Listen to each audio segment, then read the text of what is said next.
So, at a recent festival appearance, Royal Blood threw something of a tantrum and a hissy fit. My name is Vincent Turner, and this is the Voice of Reason. And today we're talking about Royal Blood's performance at the BBC Radio 1 Big Weekender. By all accounts, it was quite eventful. And indeed, when I first came across the story, my assumption of what happened was Royal Blood displaying a kind of mock arrogance. Indeed, I spoke about this with a friend of mine, and he brought up a quite somewhat humorous example of Jim Morrison of The Doors shouting at an American audience in 1970 that you're all a bunch of slaves. Indeed, I listened to a clip of it on YouTube, and after shouting this, he then proceeds to shout, "What are you going to do about it?" while the band are like jamming behind him. A sort of faux arrogance isn't too uncommon in rock music, and sometimes displaying that swagger kind of goes nicely with the type of music that you're making. But with the Royal Blood incident, this was something quite different. Mike Kerr, the singer, was branding the crowd as pathetic. We'll have to clap for ourselves because that was so pathetic. Asking the cameraman if he'll clap for them, and at the end of the set, throwing two hands in the air, flipping middle fingers up to the crowd and storming off while in that pose. It all comes across a bit, certainly rude and even quite petulant, self-entitled even. Indeed, the discourse on social media somewhat reflects that, and that's something that I kind of want to bring up first. Bands from like the 60s, the 70s or the 80s, when rock music was very much the dominant form of popular music, they could get away with having this swagger, and they could get away with sort of making perhaps somewhat rude remarks to the crowd. I'm not condoning it by all means, but what I'm saying is that these comments that come out, there's only so far that they can spread. Sure, people in the crowd might talk to their friends about it, but it's a very different proposition to someone writing something up on Twitter and then having it go viral. The way that the band acted at this festival does come across as plain rude and even somewhat insecure about their own standing within popular music.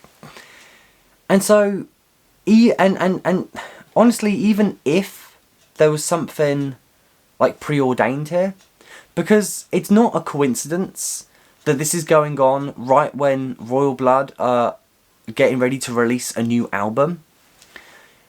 In a way, perhaps the band want to drum up clicks and drum up headlines. In fact, this video itself is perhaps an example of this.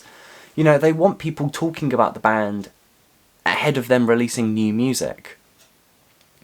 And yet, I would say this is a somewhat unwise way of doing that. I understand there is that expression, all publicity is good publicity, but I don't think you really want a bad sentiment around your band right as you're about to release new music. The Guardian actually made quite... they made an article about this that had quite a humorous headline. "Thank you, Royal Blood, for heralding the death of real music." A cheeky plug, but I talk about this concept of real music in a pop context actually in a recent video. But here the Guardian brings up a statement that Mike Kerr says during the set, which is, "We are Royal Blood and this is rock music." And although there's not necessarily anything wrong with that statement, in the context of which it's being said, when the band are seemingly having a strop on stage, it kind of comes across as if the band are trying to imply that rock music is somehow inherently better than any other form of music. And although this statement would be misguided at any time, we're now at a period where rock music isn't the cultural behemoth that it once was. You could even argue that it's declining and has declined for a significant amount of time now. Pop music is always the kind of dominant form, and much of this pop music is now inspired by hip-hop. Hip-hop is, you could argue, much bigger and more relevant than than rock music is at the moment. So the question has come up a lot about whether or not Royal Blood should have been at this festival at all. Why were they booked in the first place? Especially when they're playing on the same day as artists such as Lewis Capaldi, Neil Horan and Wet Leg. However, I would argue that actually Royal Blood were right to be booked on this festival. the band are one of only a few recently formed rock bands that are genuinely mainstream, at least in the UK. And in a month's time, they're playing at Glastonbury. You know, in the past, they've played in the US at Coachella. And Radio 1, which of course this festival is linked to, play Royal Blood's music quite a lot. Yes, Royal Blood are a rock band, but they're a mainstream rock band. They're a rock band with a big audience and a mainstream appeal. They very much belong on the bill at the Big Weekender, and I would say that actually they're more comfortable at a festival like the Big Weekender than they would be on a more rock-focused festival such as Download or Hellfest in France. In a way, this actually makes Royal Blood's actions more inexcusable, because the truth is they are where they belong.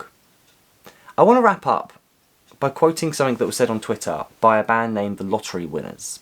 And indeed, I'm sure they have some experience of this.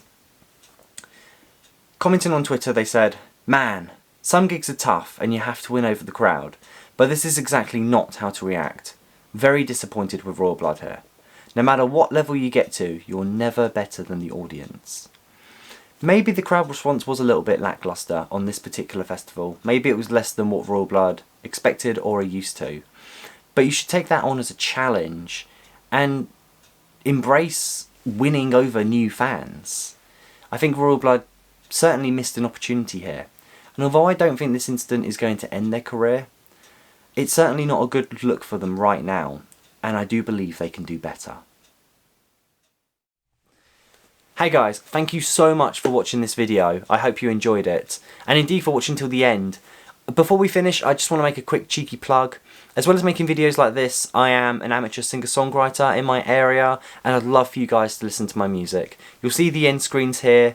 If you're into Royal Blood, I would recommend my song Nothing to Hide to you. It's much more of a upbeat, energetic rock song. Or alternatively, I have more of a singer-songwriter tune named The Writing on the Wall that I'm incredibly proud of. I hope you take the time to listen to some of my music, and I'm sure I will see you in another video. Take care.